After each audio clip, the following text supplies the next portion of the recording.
Hi, everybody. My name is Matt Ashwood. I am a product design strategist here at Intuit. I've been here for about 8 years or so. Started in our ProConnect group, working with accountants, spent some time on the Intuit design team, and now I'm working on our core platform team. And prior to coming here, I was a design technologist and a front-end developer. So this evening, I'm going to review a tax filing experience that we built around the hypothesis that if we build an end-to-end tax solution within QuickBooks Online for accountant, we can create greater time savings for our customers and provide better business insights, leading to our multi-service firms that do books and tax to recommend QBO to clients at a higher rate. So we spent about 4 weeks putting together an initial concept way back in about 2017. So I'm going to walk through some of that. Back then, Intuit Accounting in Canada was still working and operating in a desktop world. This is Profile, our desktop software that accountants use. And it offers part of the workflow, along with some other parts in QuickBooks. Sorry, just starting the timer there. I got you preet. And there have been attempts in the past to kind of move this to the cloud with little success with our customers. Accountants are very online adverse. They want to keep their clients' data safe. They have their own servers. So this was a big push. And if we looked around the industry, most of it was also in the desktop world. It was all filing software with varying features. Like I said, desktop-based. You need other software to really complete that workflow. And this is kind of what it was looking like. So kind of similar to ours, pretty easy starting point to, I think, that where we could design something a little bit better. Accountants would also use something like Excel. And at the time, there was one other cloud solution that was coming into the market called CCHI Firm. But still, it's just desktop, or it's just filing software. It's very much like a desktop product on the web, only a single part of that workflow. So as a team, we knew we had 3 big problems that we were setting out to solve with our solution. Number one, being that self-employed year-end workflow. Right? We want our accountants, they work with a lot of self-employed clients, and they often spend years refining that workflow, averaging upwards of 25 apps they're trying to string together to complete that year end. Prone to a lot of errors as you're bringing it out of one app into the next. You can see a lot of manual data input. It's a pain in the butt. Likewise, they spend 65% of that time just organizing documents, gathering them, inputting them, bringing them from one app to the other, scanning them, going back and forth with their client. And lastly, you know that 55% of our accountants are providing both accounting and tax services. So that's that multi-service firm. And we thought by streamlining that workflow, we were going to aim to provide our accountants with an efficient way to kind of organize, clean that data, and turn that 5 to 8 hours into 5 minutes. Make it more, instead of a tax preparation, more of a tax review at the year end.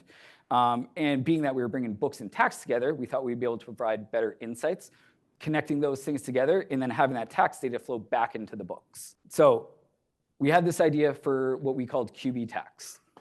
We were going to, like I said, we're going to spend 4 weeks. And if I were to break that down, we spent about 8 to 12 hours working directly with customers or different accountants, maybe 5 or 6 with our internal tax analysts. We have a lot of great experts here at Intuit working on the tax software. Spent a little bit on design and then meetings, and probably 2.5 of those weeks were spent prototyping. And one of the main things that we did at this time was this idea of rapid prototyping.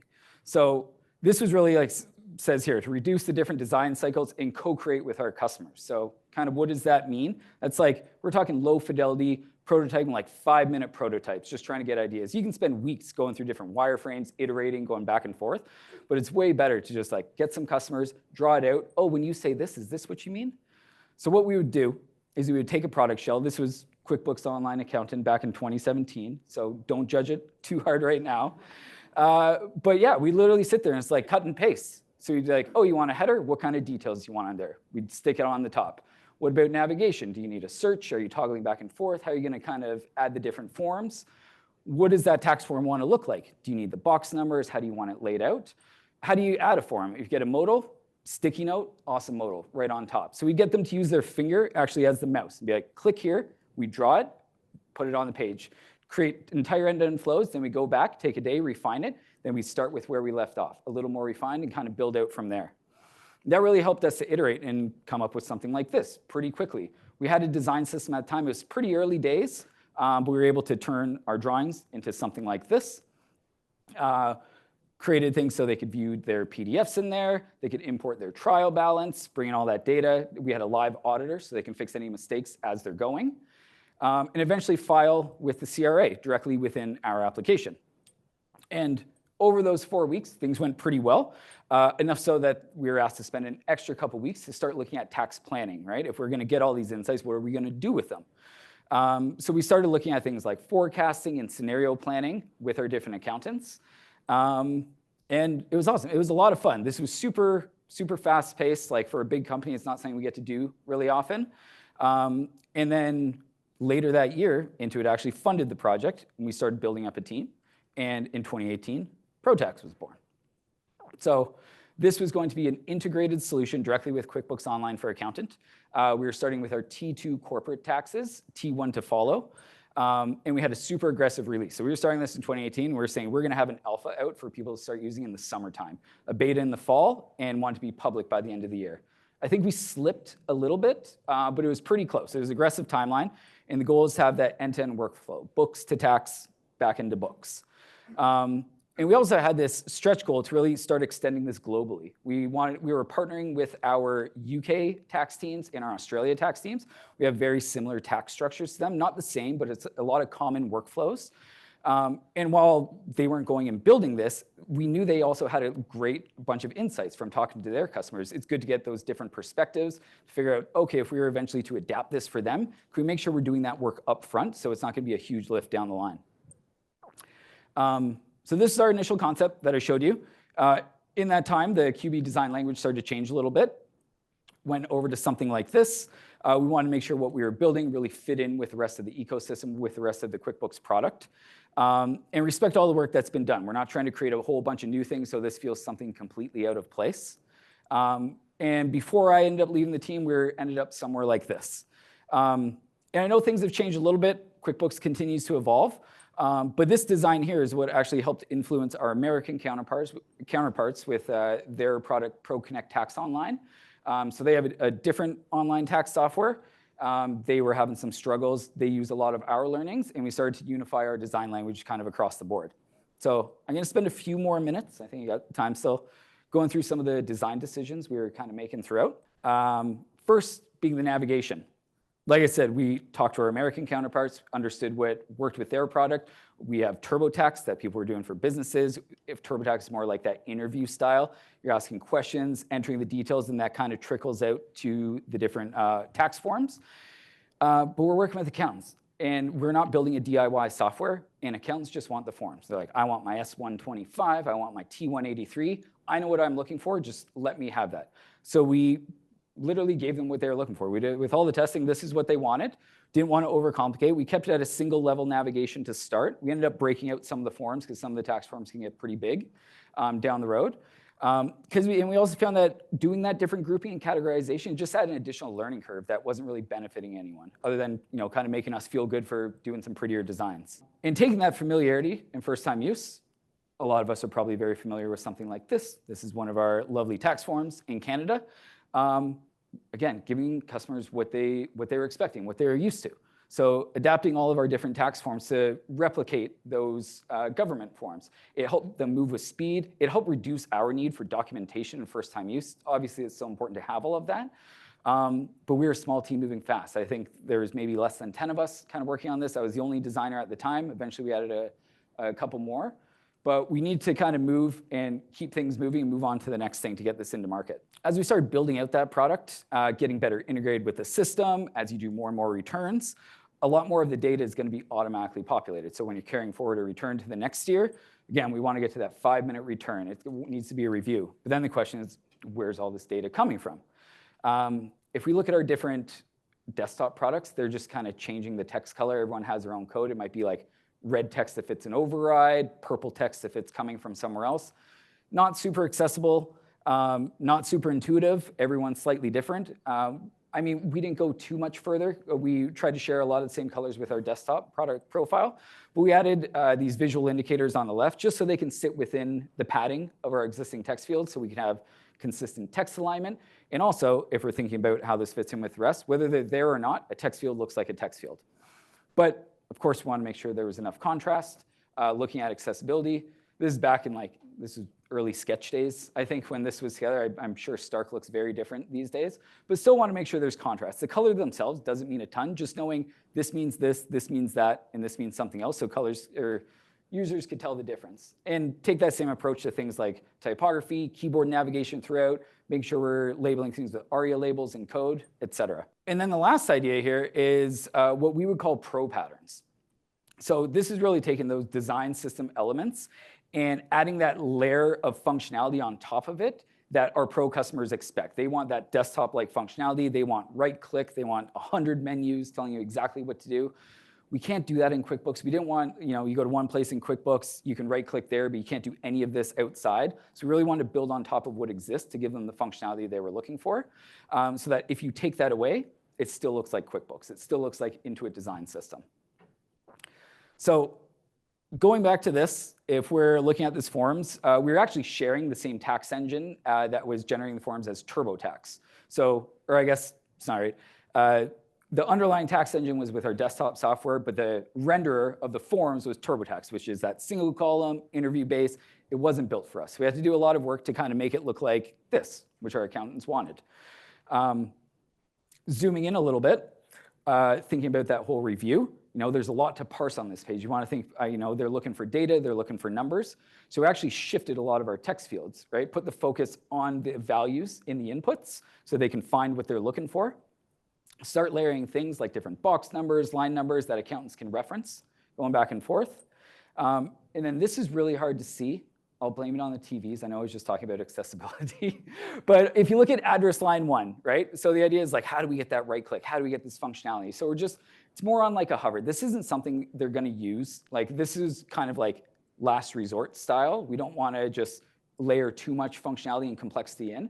But we need to add some sort of menu. So we added this little additional menu where you can start adding attachments, adding comments. It's the reality when you're filling out a tax return, or accountants are. It might be a junior in a firm filling out the filing, and then one of the partners will review it or something like that. So it's really collaborative. And sometimes you have to ask questions. Why did I change this number? Why did I change this value? Maybe you have to attach a receipt or a document to something specific. So this really opens up the door for that in a lot of different options. And also the idea of, you can add that comment, get a little indicator. Next person that comes in, they say, oh, I wonder what's going on here. This doesn't look right. And start that conversation back and forth. Really kind of pave the path for that collaborative tax return. I guess Google Docs for tax returns. Now, this wasn't something that was on our priority list. We weren't building this right away. We needed just the menu functionality, but we had drawers, we had a lot of layouts, we had stuff. It took an extra 7 minutes to kind of lay this out. So at least we had a perspective and a point of view on this. So that when we eventually come to it, it's hey, we actually thought about this, we talked about it with customers, we got something to start with instead of starting from scratch for the next person. And that's kind of where I left things off before taking mobility over to the IDS team. We did spend a bit more time too, making sure that this was responsive. Again, not that customers were necessarily asking for it. Why would I ever do this on my iPad? I'll never even look at this. But if we take that idea of a return, it's because they're used to their desktop at their home with their server. It's not something that really crossed their mind.